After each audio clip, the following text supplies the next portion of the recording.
Okay, to start off the day, I'm gonna start my onions first. So I have a few different varieties here. The first I have the Rosa di Verno Rubino, which is a red onion, and it's a storage onion. Then I have the Patterson onion, which is also a storage onion. And then I have the Calibra onion. And these three, I grew all of them last year. They're all storage onions and they're all doing really well. I have a bunch of them still in my basement pantry here. So big fan of these three varieties, and I'm going to plant them again because they did so well in my garden last year.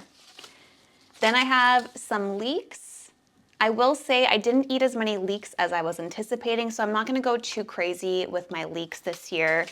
And then I also have the Zebrune shallot. Same thing, I did eat quite a few of these, or my family and I ate quite a few of these, but we didn't go through them as quickly as I anticipated. So I'm gonna grow some, but I'm not gonna grow as many as I did last year. And I will also say that these don't store as well as the storage onions. So even though I have quite a few of these still in my basement pantry, they're starting to go soft. These ones were actually the first of my onions to start going soft.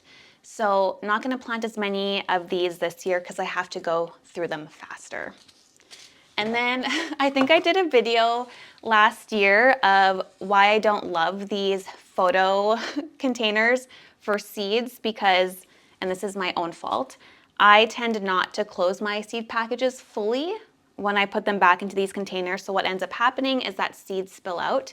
So I have a mystery pile of onion seeds here, and because I don't want them to go to waste, I'm still gonna plant them. I just won't know what they are until they are ready to harvest in the fall, or late summer, I should say. So I'm just gonna plant these two because they're still good seeds, I just don't know what they are. So I like to bulk sow my onion seeds, which basically means that I plant a lot of onion seeds in one container. And this is nice because it allows you to grow a ton of onions in a small space, which is exactly what I want. Instead of doing one onion per 4-inch block, I can do 200 to 300 onions in one tray like this, which of course saves space, which is exactly what you need if you're growing a ton of seeds like I do. You run out of shelf space really, really quickly. So I will preface this by saying that when you do bulk sow a bunch of onions in one 4-inch container like this one, what ends up happening is that the onion seeds or the seedlings end up being pretty sad looking for the most part. And that's my experience anyways. They don't look super great when they're in these containers, especially if there's like 10 to 15 seeds per pot. But as soon as you plant them outside, they grow really quickly and you do end up getting really nice onions in the end. So don't worry if your onion seedlings look really sad if you're bulk sowing. It's just kind of how it goes. They're all competing for nutrients within that 4-inch pot, and they're living in these pots for a long time too. So it makes sense why they look so sad, but I promise you, as soon as you put them outside, they will kind of fatten up and start making that onion, which is what you want in the end. So to begin, I'm gonna start filling up all of these pots. So my potting mix here was actually quite dry when I took it out of the bag. So I made sure to moisten it a little bit just so it doesn't get super dusty in here, which it probably still will. I actually might put a little bit more water in here because I don't want to be breathing in all of this soil dust.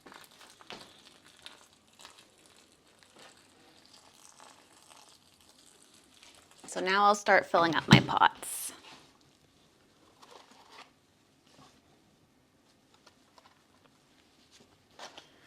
For onions, I'm gonna fill them up almost all the way because the onion seeds are so small.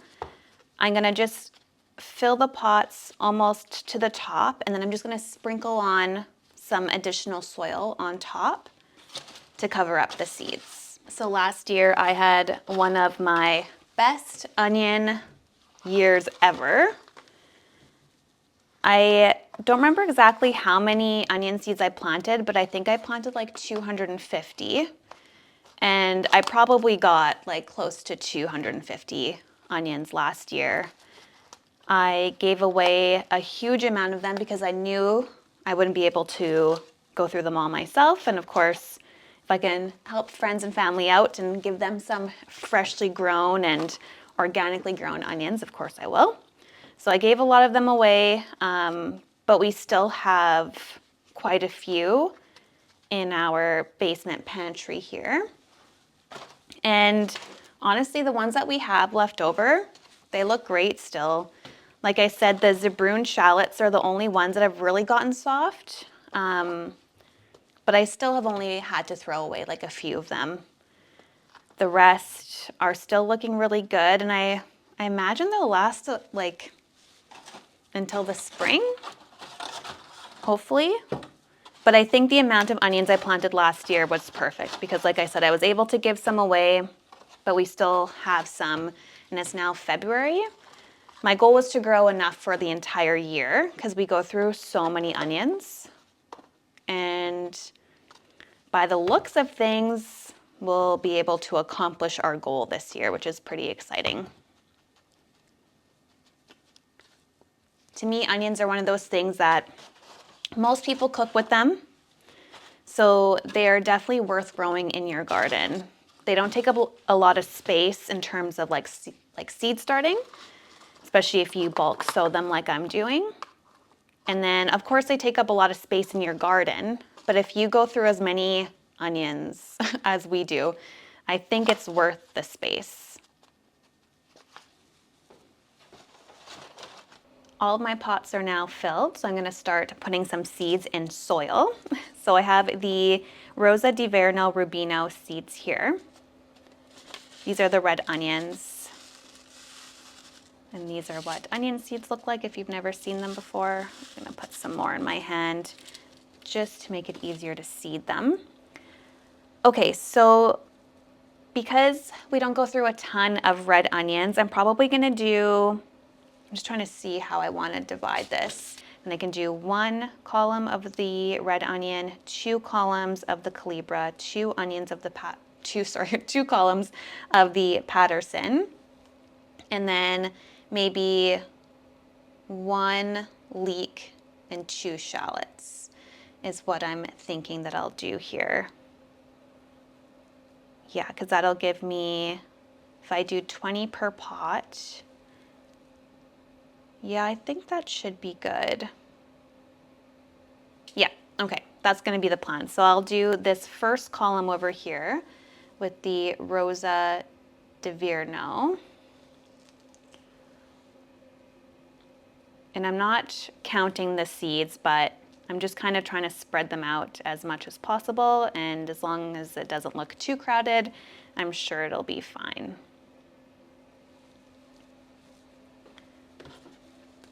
And then I'm just going to take a label here.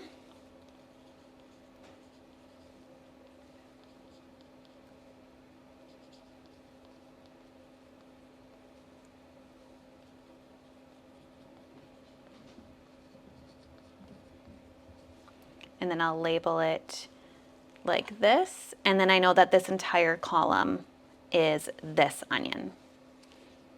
Oh, actually, before I put that label in, I'm just going to sprinkle on some soil on top. And then just gently push on the top. And as long as the seeds make contact with the soil, they should germinate. And I'll water this whole tray once I'm done. So I'm just going to take this and label that column there, and then that one's done. Okay, so I'm just going to continue down my rows here. So next I'm going to do the Calibra.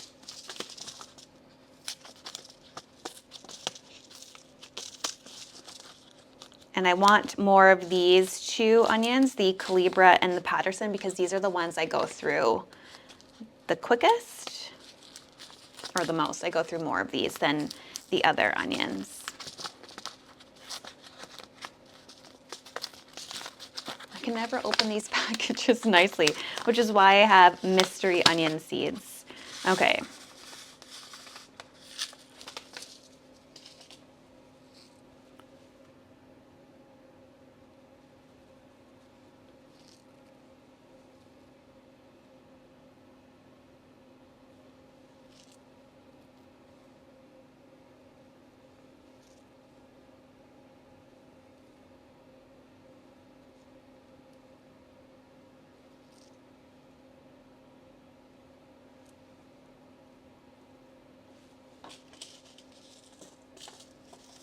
I might wait to cover them with soil until I'm done. I think might make it a little bit easier. So then I have the Patterson next. I think this year I'm really going to try to save some onion seeds. So I'm going to let them go to flower, at least one or two, and then I can save the seeds instead of having to buy new onion seeds every year. Yeah, because I go through this entire package. This package says it has 50 seeds. And then in this last one here, I'm gonna do the shallots.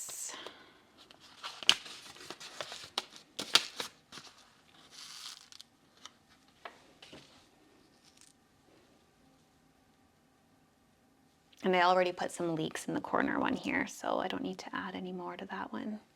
So now I'm gonna go ahead and sprinkle some soil on the top of all of these.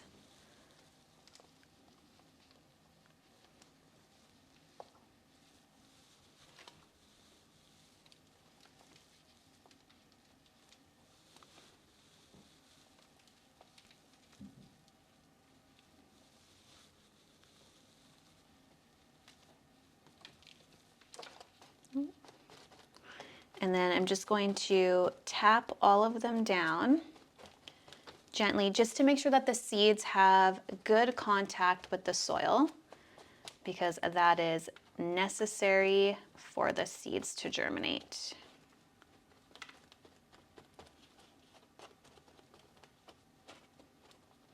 And onion seeds are really hard to see because they're black and you're putting them on dark soil, but just try to make sure they are covered if you can. Okay, and then we just have to label them.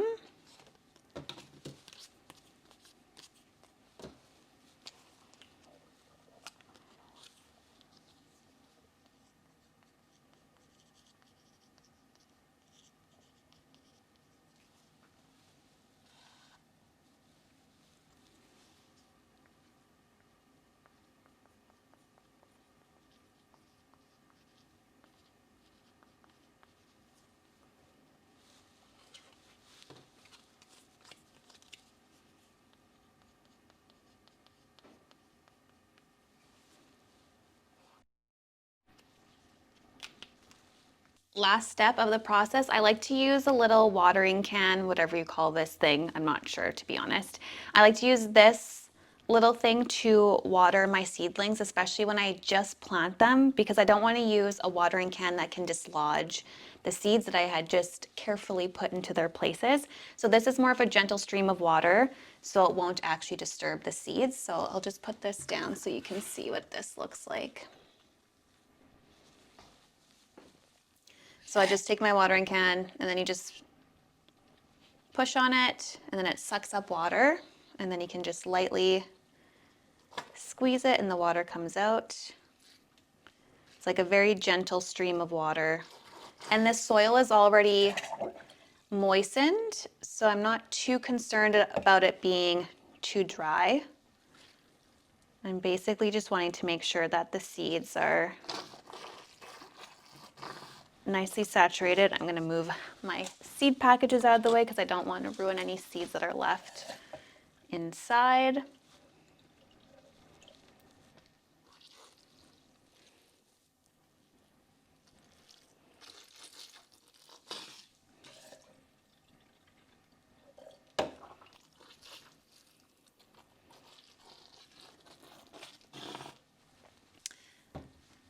And that is it. I'm going to put these seeds on my tray over here. And I'm not going to put them on the heat mat because they don't need heat.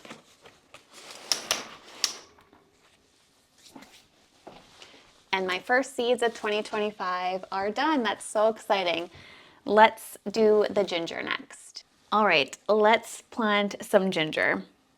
I'm going to preface this part of the video by saying that I've only tried to grow ginger once, which was last year, and it did not go well. So I am definitely not an expert on growing ginger, but I think I know what I did wrong last year, and I will let you know what I did last year and what I'm going to be doing differently this year so that hopefully I get some ginger, because that would be lovely. Okay, so the first mistake I think I made last year was, one, I cut up all of my ginger. I took a big piece of ginger like this, and then, sorry, I'm just going to make sure that these are not dripping on seed packages.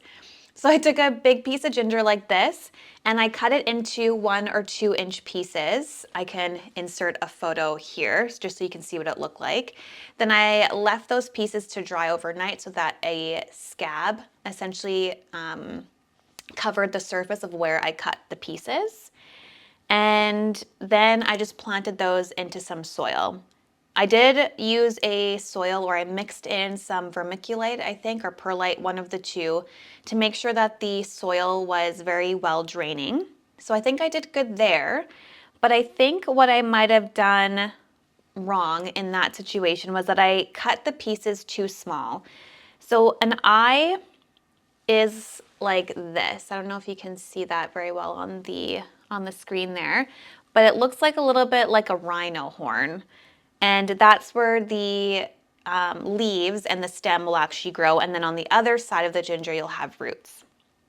So what I think I ended up doing is not cutting my pieces large enough to have multiple eyes. They did have some eyes, but a lot of them might not have had enough. And then I'm wondering too if maybe I didn't leave my pieces to scab over for long enough so that when they got into the soil, they just ended up rotting. Because a lot of the pieces that did grow grew fine, and then the pieces that didn't grow were rotten. So I think that that's maybe where I went wrong. Something else that I also learned this week, so a little bit too late for last year, was that ginger actually doesn't like to be in the sun all day. I guess where it is native to, it grows in kind of like the undergrowth of the forest. So with really like leafy organic matter, the soil's really well draining, very rich soil, but it doesn't bake in the sun all day, which for some reason I thought that ginger needed to bake in the sun all day. So I put it in the sunniest part of my garden. And the one plant that I did have that grew last year was the saddest, most burnt looking piece of ginger ever. So, which totally makes sense now. Its leaves were getting bleached in the sun and brown in the sun because it doesn't like being in the sun all day. So lesson learned there. So anyways, things I'm going to do different. I did not cut my ginger into multiple pieces. I'm going to plant this entire thing whole. There was one section that broke off. I don't know if you can see that. It broke off yesterday. So I just let it sit overnight. Or sorry, this is 2 nights ago. I broke it off and then let it sit overnight so it scabbed over. And then last night, I put all of my ginger pieces into some water. And apparently, I've heard 2 things. Not quite sure which one's true, or maybe they're both true. One, this helps wash off any inhibitors that are sprayed onto the plant, which will inhibit the ginger from growing. Because of course, if you're buying this from the grocery store like I did to eat, you don't want it to sprout in your pantry. You want it to last as long as possible. Whereas for us, for people who are buying it from the grocery store to grow, we want it to sprout. So by soaking it overnight in some water helps kind of wash some of that inhibitor off if it was sprayed with any.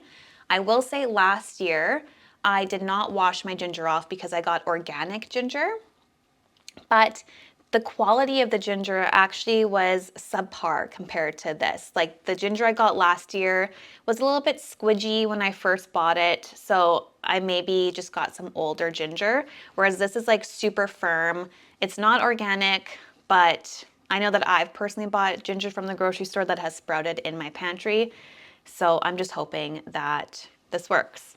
But yeah, so I don't know if I mentioned that, but I did buy these at my local grocery store. I didn't buy them from a garden center or anything.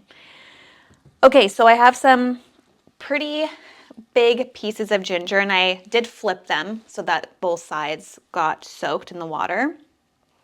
Oh yeah, sorry.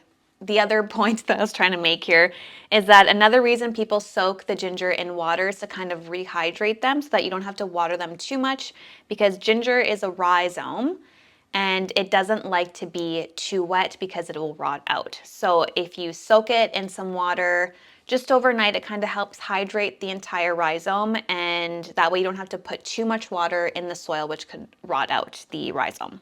Okay, so last year something else I did was I grew all of my ginger in just regular 4-inch pots. So I took those 1 to 2 inch sections and put them into a 4-inch pot. Like I said, the soil was well draining, but I don't know if I need that deep of a pot to grow ginger. So this year I'm going to attempt to grow it in just a seed tray. This one has holes in it because it's cracked. I don't know if you can see the cracks at the bottom here. So the water will still be able to drain out of this container, but rhizomes don't need to be planted super deep. They'll kind of just sit at the surface like this, and they're not going to stay in here for very long. I'm just going to put them in here, and because ginger is so slow growing, by the time it's actually time to be able to plant things outside, I'm assuming it'll be okay to just put these into a pot and put them outside. So I'm not too worried about the depth. But like I said, I'm no expert at growing ginger, so if you have any other tips, please let me know. And yeah, we'll see how this goes. I'm not too confident in my idea here, but I mean, I did one thing last year and it didn't work, so I'm going to do something new this year and see if it works. That's the only way that you learn. So I'm going to fill this up just a little bit and then put my ginger in. 1 sec. So I just filled this tray with about 5 centimeters of soil. And then next I'm going to just take my saturated pieces of ginger rhizome and place them on top of the soil. And then you want the top of the rhizome to just be covered, barely covered. So this is what the ginger looks like. And this is an example here of what an eye is. These are all eyes, but this one looks like it actually might sprout something. These ones are all pretty dry, or even that one there looks pretty good, and maybe that one too. This is where the piece of rhizome or ginger broke off 2 nights ago, and it looks very, I'm just nervous that it's still not scabbed over enough, but at this point it's been sitting in water, so it's too late to make any changes. I'm just gonna go for it. So I'm just gonna put that down there like that. And then same thing with this piece of ginger. So that's where the other piece broke off of this one too. But this has a little eye that looks pretty good. And then over here as well.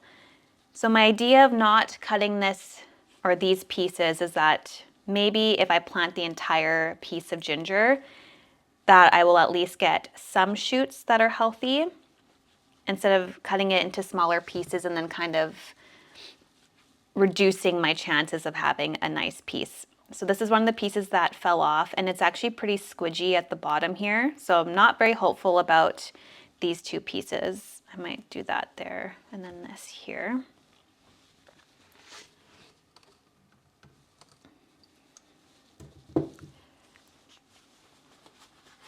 And this is another one that fell off. This one, I mean, that could be an eye as well. But this one also, this one feels better, but it doesn't look as good. So I'm gonna leave those like that. And now I'm just gonna cover the pieces.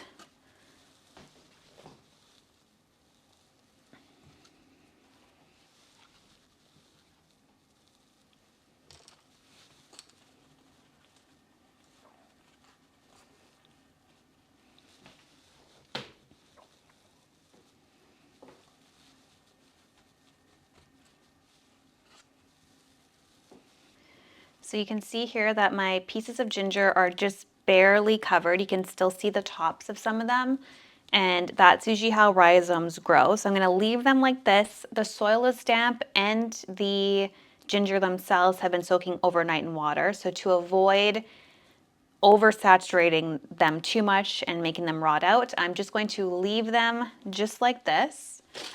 I'm going to make a little label.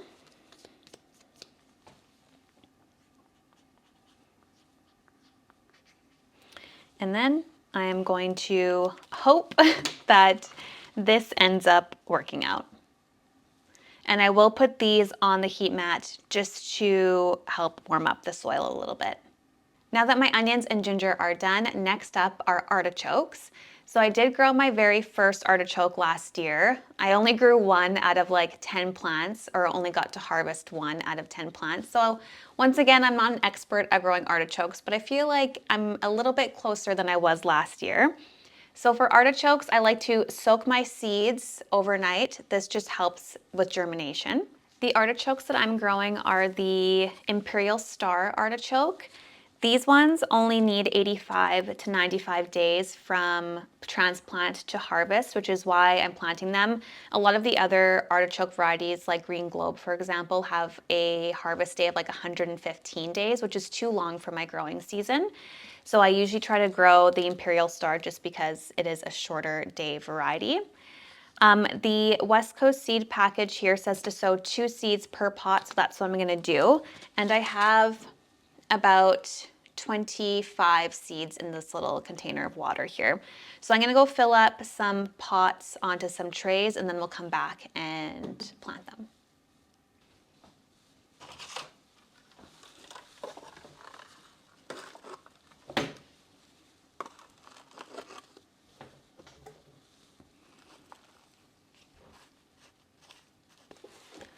All right, I have 12 pots done, so I'll do 2 per pot, and that should bring me to my 25-ish seeds. So to plant these seeds, all I'm gonna do is just use my finger to just kind of, just gonna break up this little piece. Just make little wells within each pot.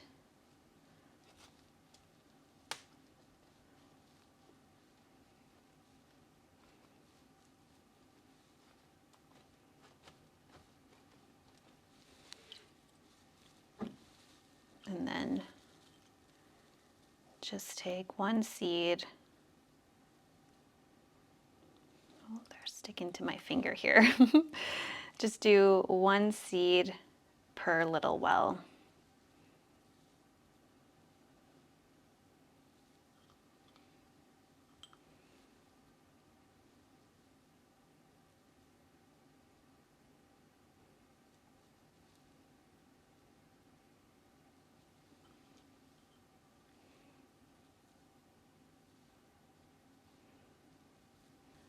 I have 2 extra seeds, so I'm just gonna plop them into these ones so I don't have to create more. And then using your finger or a stick of some sort, you can just cover them up with the surrounding soil.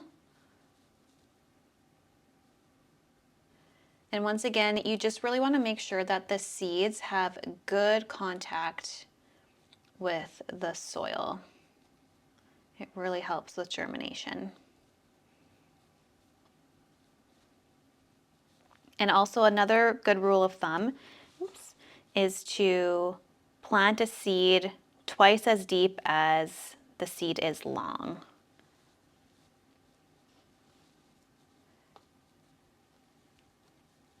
Okay, I'm just gonna put my gloves on and just push these in and then push the soil down just to make sure, again, that they have good contact with the soil.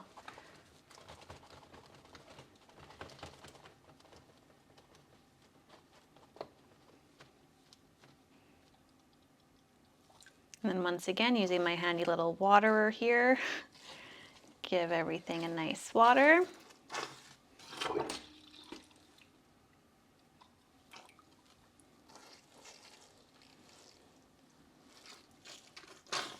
And I will put these ones on the heat mat as well.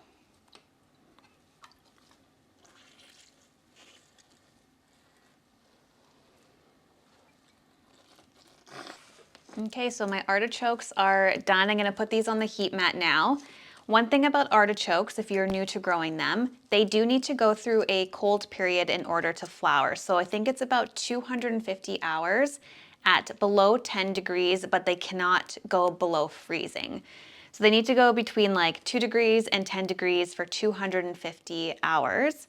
Last year was my first time knowing that. So I put them in my garage in the spring when it was still pretty cold out. Even though it was frosting outside, my garage was still above zero.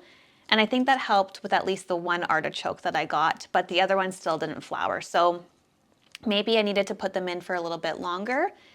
So I'm gonna do that again this year. Maybe I'll start putting them outside a little bit sooner so that they definitely get that 250 hours. And then hopefully I get some more artichokes. But I'm gonna put this on the seed tray now, or the seed shelf, I should say.